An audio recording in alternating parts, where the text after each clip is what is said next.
This happened back in 2015 during a hike I took in Arizona. The trail went through a short bit of desert, then up a medium-sized mountain that led to a canyon-like walkthrough at the top. Going for 8 to 10 hour hikes alone was my way of clearing my mind and getting away from the stress of everyday life. Anyways, the trail didn't seem to be well known, as there wasn't any parking nearby and the trailhead was really hard to find. It was hidden behind a line of thick bushes and the path was faint and faded. I never really specifically looked for low traffic trails, but I didn't like running into people all the time on high traffic trails either, so I was fine with the path being unknown. As I continued down, the trees began to look more and more dry, until most of them just seemed dead. Many had fallen over the trail, or had multiple thick branches falling off. The trail definitely hadn't been taken care of in the past few years.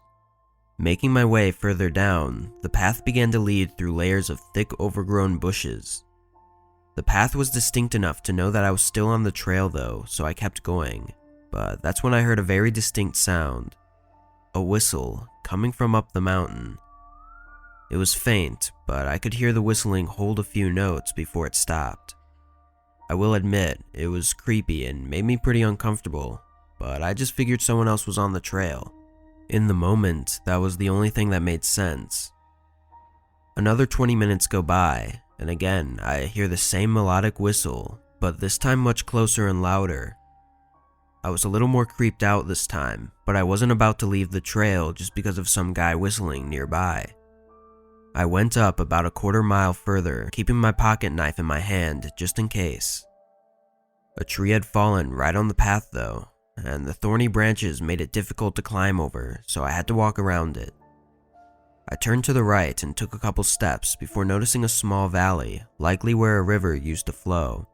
However, right in the middle was a small den made of large sticks. From the complexity of it, I knew it had to be man-made. I started putting the whistling in the den together, figuring someone might actually be living here.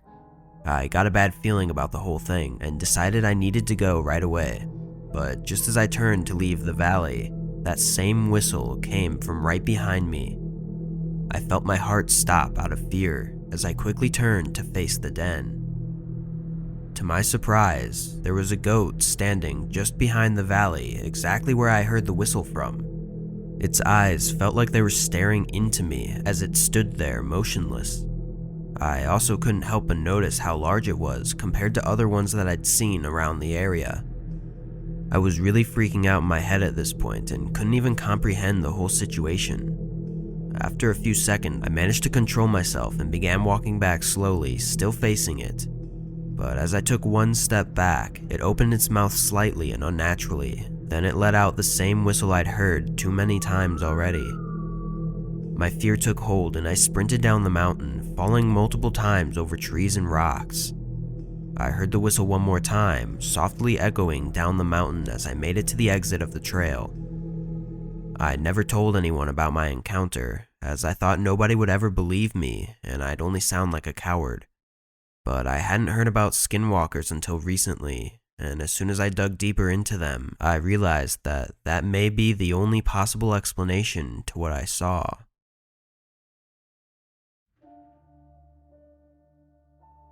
My family would go camping in Wisconsin with some family friends every single year, and every year my dad and his best friend Billy would take me and my sister and all the other kids on what they called a snipe hunt.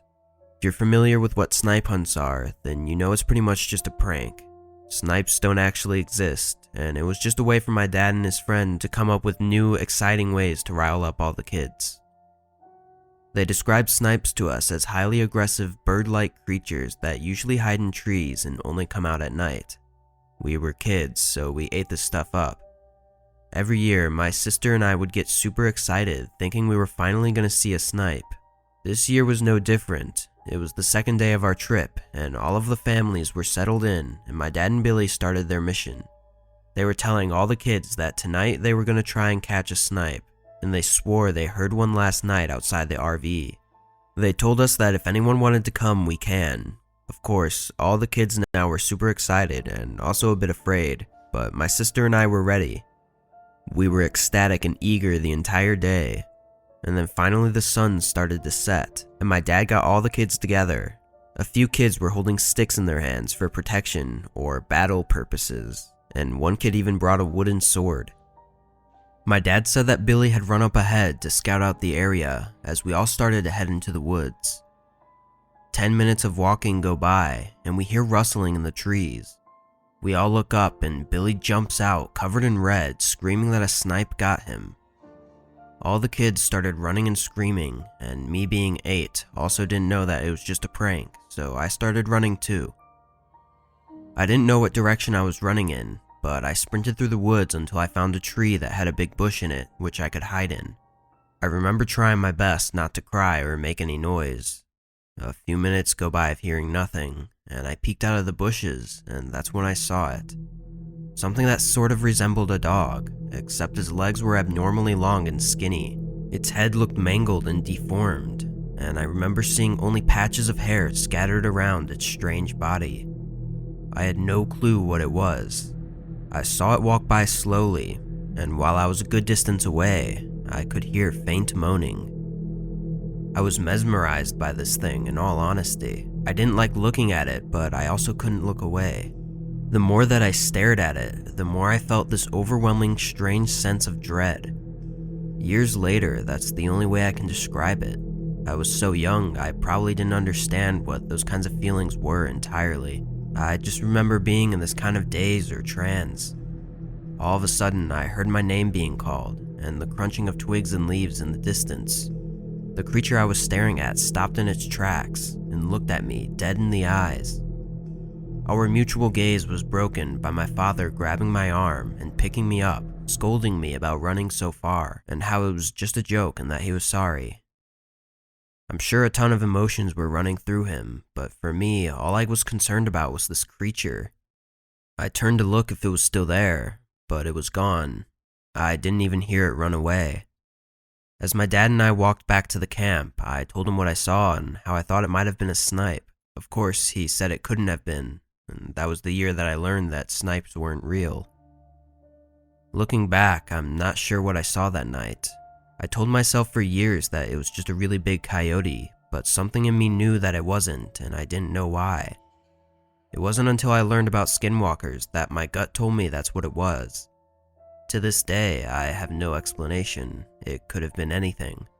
I was really young at that age, so who knows. But even now, sometimes when I'm on bike rides or hikes in the woods, out of the corner of my eye, I can see it again, watching me. I lived in a cabin out in Canada with my wife and 2 kids for almost 10 years. It was the life we all enjoyed, living out in the peaceful and quiet forest. The location of our cabin was very isolated, with no roads even leading to it. However, there were several other families that lived out in cabins a few miles around us. Over time, thin and faint paths formed between our cabins as we would often trade and join each other for dinner. We had a small farm for vegetables, as well as a variety of livestock. Overall, our lives were good and quiet for years, but things took a very sudden turn. I was up late one night, sitting in our living room reading as I usually did, when I hear the cattle start moving around frantically outside. This was really unusual this late at night, so I went over to the window facing our backyard and moved the curtains aside. All of the cattle were on the far left side of the field, moving quickly as if they were running away from something. I shifted my gaze over to the right side, and I couldn't see much through the darkness, but after my eyes adjusted, I was able to make out a very large deer standing partially behind a tree facing the house. It was very still, not moving at all, just looking in my direction. I couldn't tell if it was looking at me directly, but it gave me a very uneasy feeling.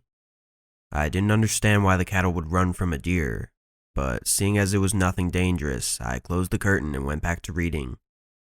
A few more weeks go by as usual, before my wife wakes me up in the middle of the night. "What's going on?" She told me to be quiet and listen. I could see the fear in her eyes, as if she'd been up for a while now. Very quietly, I could hear something moving around the cabin slowly. It sounded as if someone was dragging a stick along the walls all the way around. But after the sound made a full circle around the cabin, it stopped. I immediately got up and went to my kids' room to make sure they were okay, then grabbed my hunting rifle and went around to every window.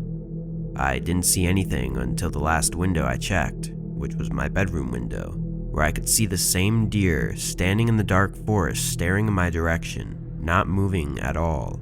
Again, I'd never seen an animal act like this before, and I had no explanation for the sounds around the cabin. A dark feeling fell over me, and I closed the curtain. I didn't know what was going on, but it was beginning to make me paranoid. I didn't believe in anything paranormal or possessive, but this was hard to wrap my head around. The next morning, I decided to take a long walk to one of my neighbors' cabins to ask if they had experienced anything unusual lately. I told my wife to keep the kids in the house and to make sure everything was locked, then headed down the path. The whole first mile, I was just trying to come up with any possible explanation for the events that had been happening, but the more I thought about it, the more scared I'd get. Halfway to my neighbor's cabin, I got a weird feeling, and almost instantly I heard leaves rustling behind me. I turned around and met the eyes of the deer, standing right on the path just 15 to 20 feet from me. Staring into its eyes, chills ran down my entire body as I noticed white around its iris and small pupils, a distinct feature to that of human eyes. I turned back around and ran all the way to my neighbor's cabin, practically in tears as I had just witnessed something that I believed could not even be true. Thankfully, my neighbor was home and settled me down when I arrived. He seemed worried for me, but in a different kind of way than I was expecting. When I told him of what I'd seen, he didn't even seem surprised. Sitting in his cabin, he began to share with me his beliefs of the Navajo Skinwalkers. He said that they'd only show themselves if they wanted something from you, or if you have disturbed them. Him talking about it seemed to make him at peace though, which only terrified me even more. I left soon after, and luckily nothing happened on the way back. During the next few weeks, I could barely sleep and had horrible paranoia, but after a while of nothing else happening, I began to get better. However, the peaceful life that I once lived out in the cabin was taken from me, and I never fully recovered from the fear of what I saw. Eventually, we moved closer to town to give our children a better life. It's been almost 15 years since the events took place, and I never told my wife or kids what I saw on the path, or even what the neighbors told me. I'm not entirely sure why, but something inside of me just urges me to keep them out of it. I think that's why I felt the need to write this and share it now, because I've held it in for too long.